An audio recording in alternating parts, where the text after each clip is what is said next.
And even when we think about horses and how you are running your horses, what we see this year is that field sizes at the big events, at those premier fixtures, those big headline of events, the fixtures, the field sizes are anything going up, certainly on the flat, whereas on the run-of-the-mill fixtures, field sizes are under pressure.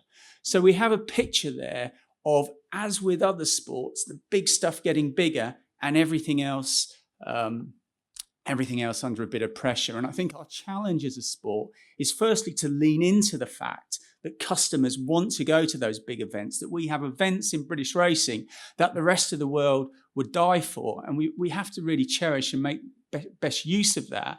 But we also have to make sure that the benefits of that work through the entire fixture list. So whether you have a horse who's racing at those big events, or whether it's racing in a class 5 or class 6 somewhere, that the whole sport benefits as a result of growing that general interest.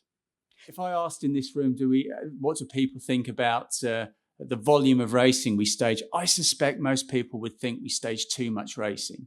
Of course, there is a reason we stage as much racing as we do. We've talked this morning about levy, we've talked about media rights. All of those races that we stage create money and help to put into the prize money the sort of things that we've been talking about. But we're also very conscious that if you stretch the horse population too thinly, then in the longer term, you will begin to lose the interest of your customers.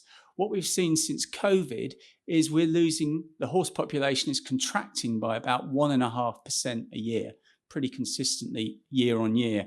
And we're going to have to consider as a sport how we balance those conflicting challenges of wanting to drive revenues, drive levy, drive media rights, but at the same time ensure that our racing is competitive enough.